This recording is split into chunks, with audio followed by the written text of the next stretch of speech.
All right, so it's demo time. I am going to run through a couple demos, some real cloth, physical lights, light gizmos, the move tool, and the flip normals. And then I'm actually going to pass it over to Brooke, one of our other creative specialists, who's going to go over our animation overhaul improvements. So let's go ahead and jump into real cloth. All right, so real cloth, like I said, is one of my favorite features in Keyshot as someone who's done a fair amount of soft goods products and even hard goods that incorporate some sort of cloth material or cloth finish. This is an invaluable tool. Right now, what you're seeing is that same scene from Magnus.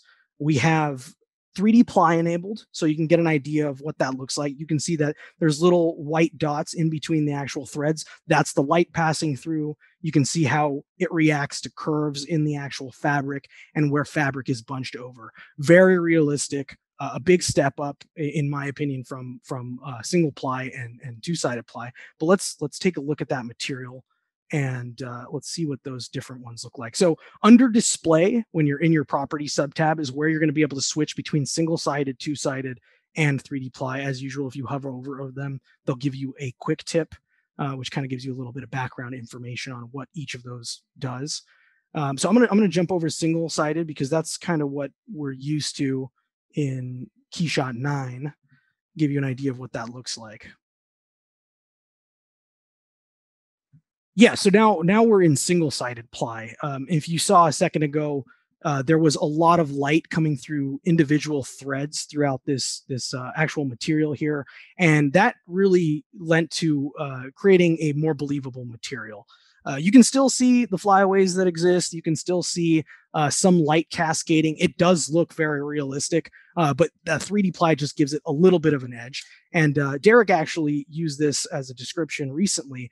Basically, think about single-sided ply as a piece of paper where cloth was attached to one side, and you're looking at that one side. And you can actually, let me go into free camera.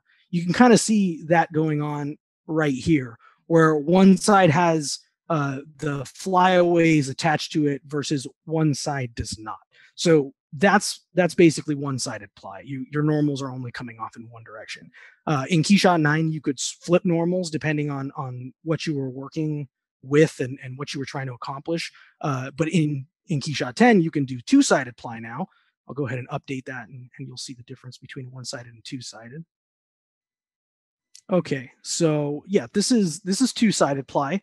Basically, you're getting that same effect instead of just on one side. You're now having it on two-sided ply, and this is like having a piece of cloth glued on one side of a piece of paper with another piece of cloth sandwiching it on the other side. So light is still not quite passing through. You're not getting that same realistic behavior that you would get out of 3D ply, but both single ply and two-sided ply are a great way to create cloth-like surfaces while still kind of reducing the computing power required to make your scenes work. Especially if you're doing animations.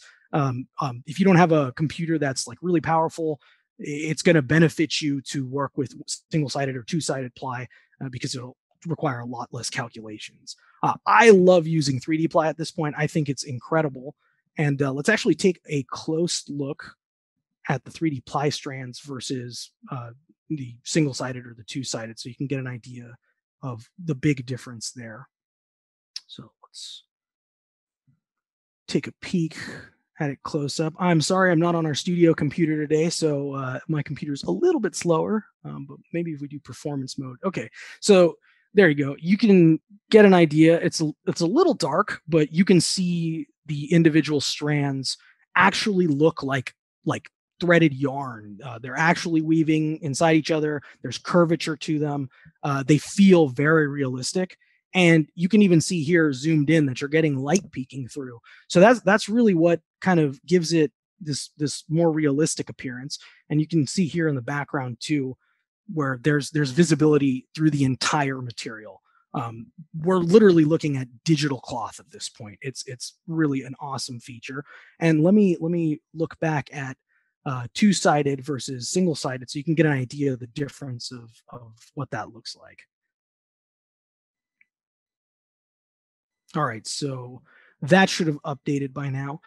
You can see like up close at macro views, it's not quite as realistic as 3D Ply, but you know when you zoom out, you're getting a very realistic looking cloth. And if you use transparency, that kind of helps increase how believable it is when you're using single-sided and two-sided.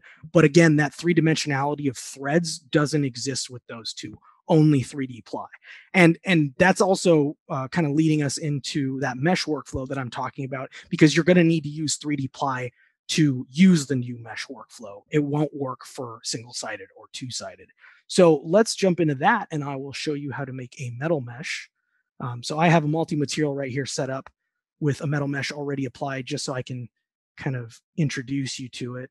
The scene's lighting isn't perfect. Let me see if changing the environment helps a little bit. Okay, yeah. So this is a simple metal mesh I created using the 3D Ply geometry.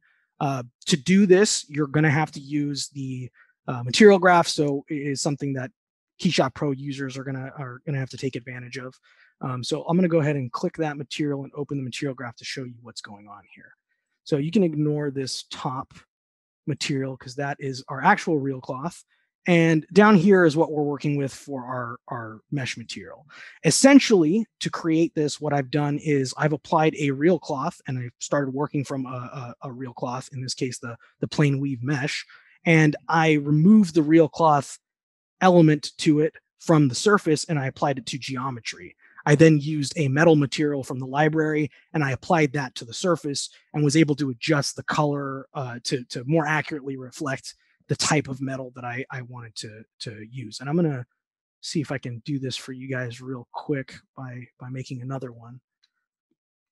So I started off with real cloth, and I used a plain weave mesh. I'm going to use the white one here and drop it into my multi-material. And so this is what we're working with at this point. Now, again, something to remember is that you need to use 3D Ply. So right now we're connected to the surface. I'm going to go ahead and not use 3D Ply just to show you what will happen. Throw it into geometry. You kind of get this blue cross-hatched UV kind of material that appears on your screen. And then I'm going to go ahead and grab a metal material, metal polished white, and I'm going to plug it into my surface. So without 3D Ply, this should just look like a metal material applied to the top. So if you're struggling, this is the issue that you're having right here. You have to go into your real cloth, and you need to select 3D Ply geometry. And when that decides to update, you should have a metal mesh at the same scale that your real cloth is set to. It's that easy, much simpler than previous workflows for creating metal meshes. So, you know, whether it's a product that has a metal mesh, whether it's a vehicle grill, plastic mesh materials for some sort of basketry or something, this is a incredibly quick solution to creating that kind of material. Awesome workflow. I think it's a lot easier than Keyshot 9. So if that's what you're trying to do, this is the way to go about it. All right, so that's a real cloth. Let's look at some physical lights and light gizmos. Let's introduce you to that. All right, so a little game controller I put together. And in this scene, okay, so in this scene, we have a couple different physical lights going on here. I'm working mainly with the spotlight, and we also have a point light that's illuminating the bottom of the game controller. So basically what you're seeing right now is the light gizmo. Physical lights have been updated so that the existing wireframes that existed for each of them are now replaced by these gizmos. And what's improved as well is the ability to add physical lights. So in previous versions, you'd, grab a model, some geometry, whatever you were using, sphere or cube, or you'd create your own geometry, and then you'd apply a lit material onto that. So now you don't need to worry about that anymore. You just go up to the edit menu, and there's a new add light menu where you can pick from 4 different physical lights. Super easy. You can also use the hotkey shift 1 through 4 to grab whatever you want. All of these have light gizmos except for area light, with spotlight being the most comprehensive.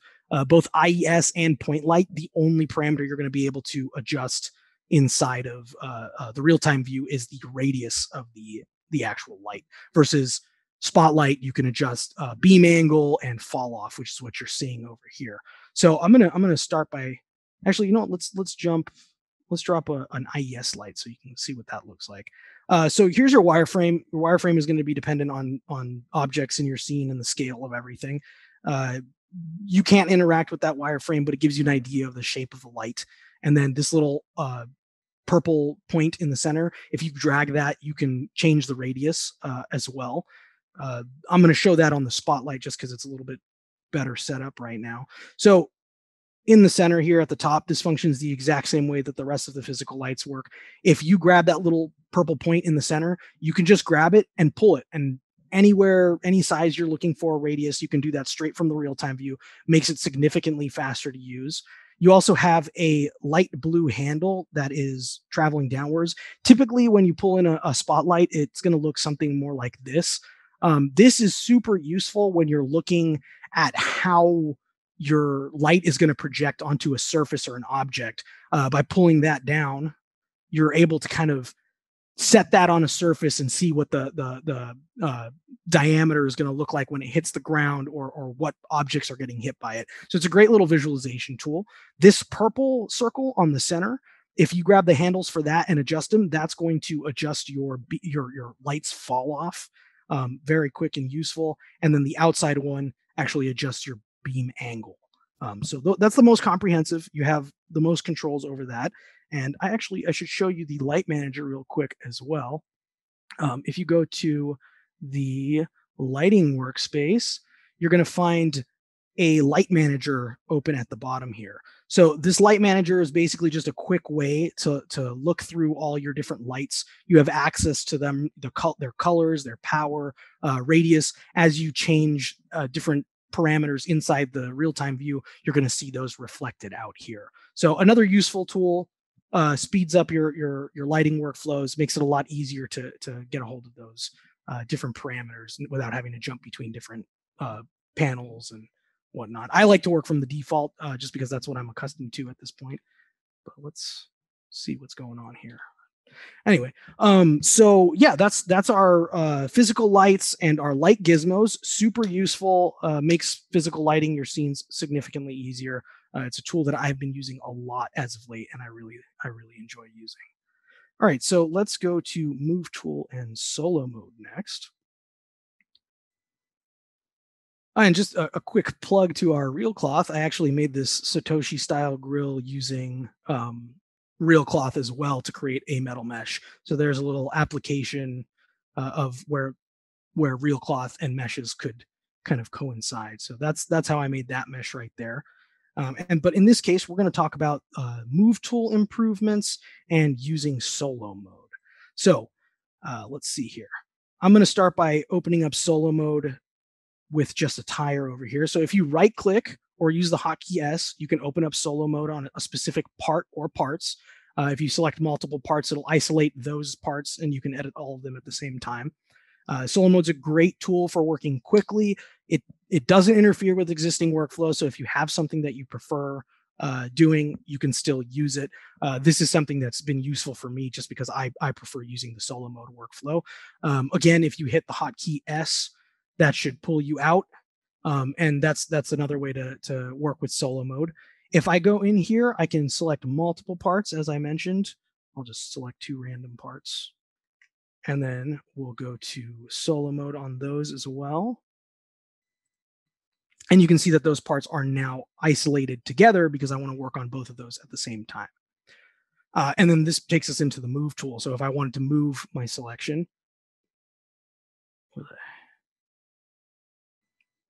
so now same Move tool icon, the actual physical tool itself, but the actual movements between your cursor and the part are significantly improved, even at steep camera angles. So like in this case, I'm just going to grab that and I'm going to pull it back and pull it forward. In previous versions, I would have had to take multiple attempts at pulling it and pushing it to get it to do that exact same thing. So huge improvement in its interface and how it works. I think that's great, especially when you're trying not to zoom in and out of your scene and just make things a little bit faster. Our Move tool, we have our scale, our translate and our rotate icons instead of the checkboxes. And now you have your position and advanced accordions as well. All the existing settings in the previous move tool are now under advanced, but you also have that position settings under the position accordion, which you can see over here as well. And if I make any adjustments here, you'll see it here. If I make any adjustments there, you'll see it here. Very useful. It's a nice little improvement for speeding up workflows. So that's it for solo mode and the move tool. Very straightforward, easy to use. I think it's going to help speed up everybody's workflows just a bit there. So definitely dive into that and play around with it. And the last thing I wanted to talk to you before turning it over to Brooke for our animation demo is the Flip Normals tool. So this is a Bosch drill from our cloud library. If you guys have not been using the cloud library, you can find it down here. It's a great tool. Let me see if we can load it up here for you guys to see. All kinds of stuff being uploaded regularly.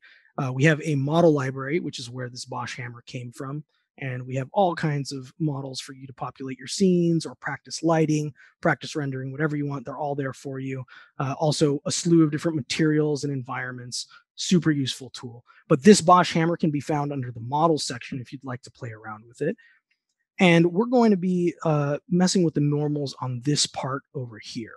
So if I click on that and I go to tools in the ribbon and I open up our Flip Normals tool, let's make sure this is selected. There we go. All right, so our Flip Normals tool. Now you can see that part inside of a fairly familiar looking window. If you've done any UV unwrapping or splitting faces, this is a fairly familiar window. So down here we have a show face normals. I like to use that just because it gives me a visual representation using these little hairs of where my normals are actually pointing. And so what you're seeing here, anywhere that's gray, the normals are facing outward, while red areas are showing my normals facing inward. And we don't want that. We want all our normals facing the camera, right? You're kind of seeing it going on in the Bosch hammer as well, but that's because there's a different geometry that's actually making that up. So if you see red there, don't worry about it because you're actually seeing the inside of the part. But for the rest of the part, we want to fix these normal issues. So you can do this two ways. You can either select the face that you'd like to flip that normal. These items will no longer be grayed out. You can either deselect or you can flip normals. And when you flip your normals, your area that's been flipped should automatically change to white or to the gray color that exists with the rest of them. If you don't want to select individual parts, you can hit the auto align normals at the top and it should take care of all your normals throughout your entire model. Your logo is a separate piece of geometry, so you're actually seeing inside of the part. But other than that, everything else is got the correct normals now. And then when you're done, you can hit apply, but a quick little thing, you have your display height. Usually I just work with the display height at 1, it gets the point across, but if you really wanted to get crazy, you can pull this all the way up to 10 and just have your normals blasting everywhere. But a very useful tool, especially if you're having issues with mapping different types of materials or textures. All right, and with that said, let me pass this over to Brooke, and she can run you through the animation overhaul. Cool, thanks, Kareem. I'm just gonna get my screen up here. All right, cool. Hi, everybody. My name is Brooke Harrington. I am one of the creative specialists here at Luxion. And today I'm excited to give you guys a look at some of the awesome new animation features in KeyShot 10. We're going to start with keyframe animation, which I have set up here in this scene. This is a really, really cool addition to KeyShot. You're going to be able to create way more complex animations much, much faster. So with keyframes, essentially what you're able to do is capture your geometry's position with these sequences of keyframes along the timeline. So you can see in this scene here, I actually have several keyframe animations all set up individually applied to each one of these cubes that you can see in my scene.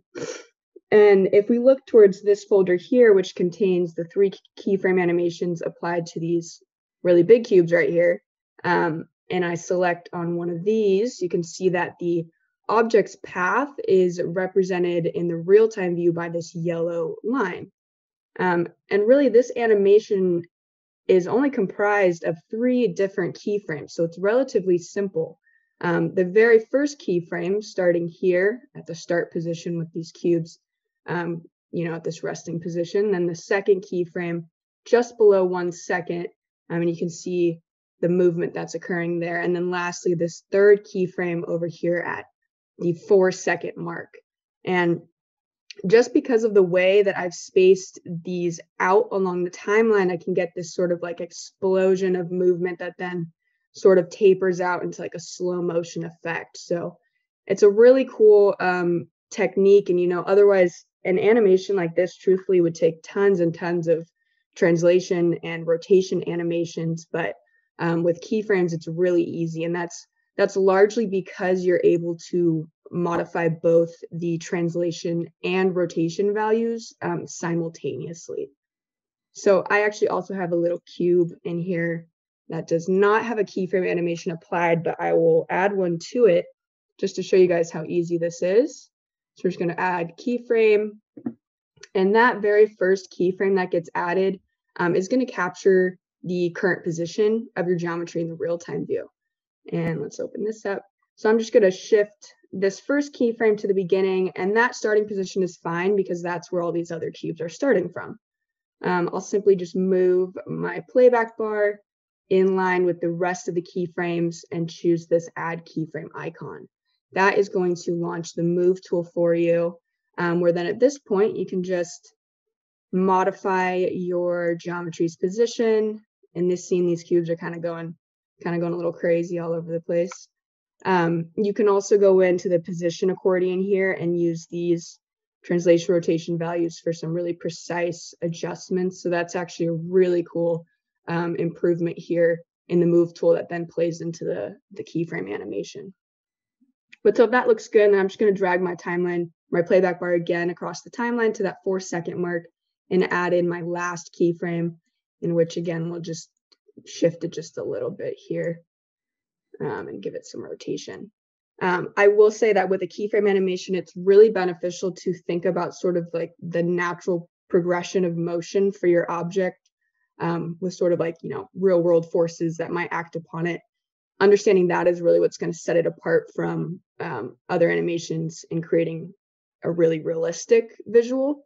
But you can see here how easy that was just to get that guy set up, and he's following that yellow path. So it's fairly simple. There is a second workflow that you can use with keyframes that actually makes it even faster, and that is record mode. So if I enable record mode here, basically what happens when that's active is any changes to the position of your geometry will automatically trigger the creation of a keyframe. So for example, if I'm working with this same cube again, and I realize that I want a keyframe added at the 5-second mark, instead of adding the keyframe with record mode, I can just simply keep dragging my cube, and it will automatically trigger that keyframe. So this is a really awesome workflow technique if you're making super long keyframe animations, because it definitely saves you that extra click of having to, add a keyframe there.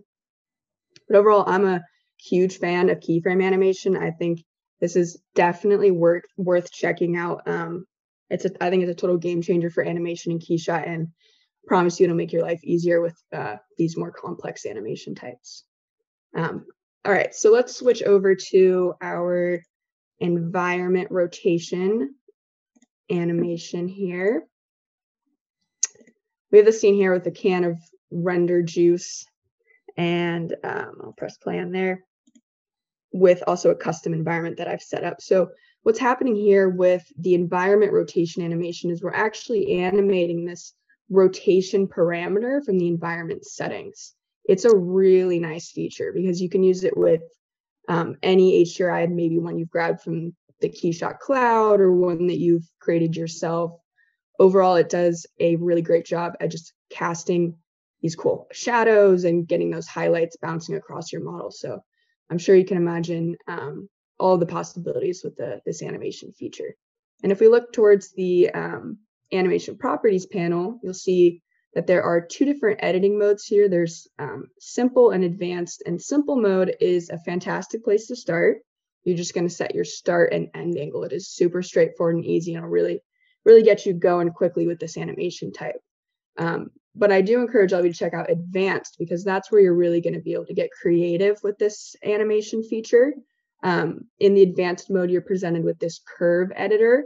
And I promise you it's fairly straightforward to use. All we're doing is setting our keys here across the y-axis with our degrees of rotation represented. So right now, actually, this start key and end key are the same values that we saw in simple mode. The only difference is the curve, the way that the path that the environment is taking between those 2 points.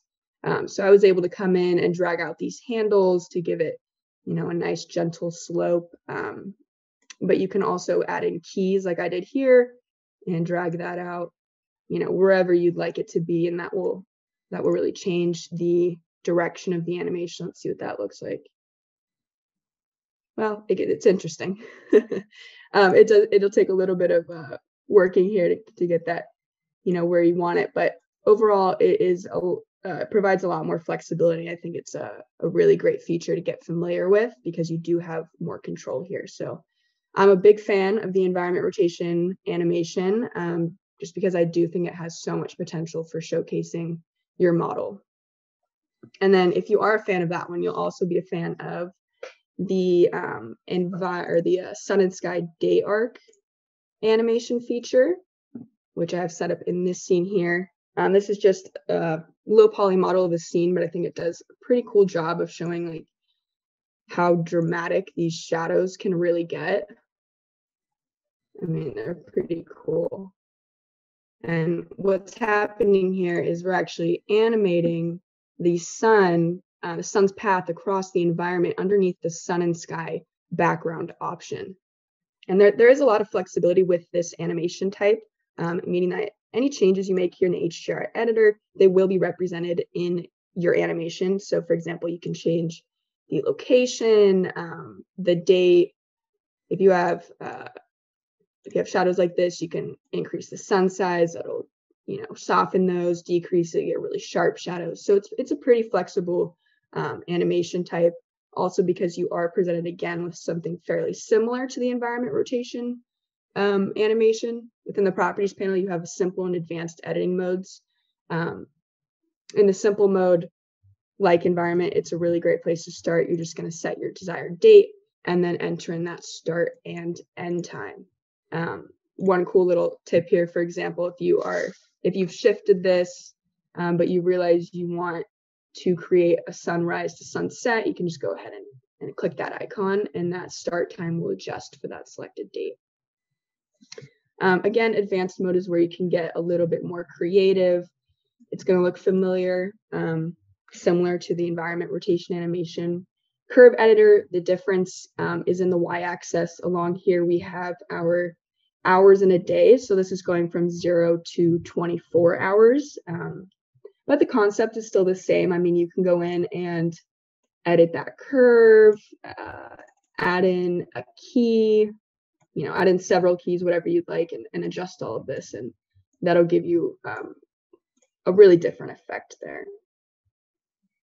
So again, obviously you have more control here, and things can get pretty interesting with the way the sun is traveling across your animation. But yeah, I think this animation is a really great one to use if you're looking for those super dramatic shifts in lighting, or maybe you need to capture a realistic sunrise to sunset. Something like that is definitely achievable with this animation type.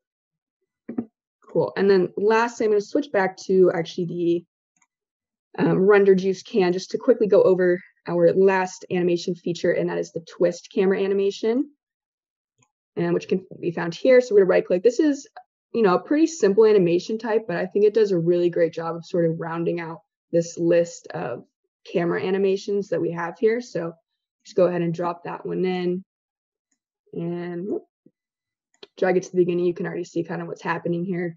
We're basically animating just this twist parameter, which you can find in the camera settings here. And truthfully, all you have to do is just add in your degrees of rotation, whatever that might be. Maybe it's 90, maybe it's 360. We'll go ahead and play that. Yeah, it's a fairly straightforward, really easy to use animation type, but I think, paired with something else or even on its own, it really has the potential to bring an animation to the next level. So that wraps up sort of my overview of the animation features in 10. I do want to just say that we have some really in-depth quick tips and tutorials on our YouTube channel. So if you have any questions, we can go ahead and take those in the Q&A, but also go ahead and check out that video content. I think it's really in-depth and really help you guys out.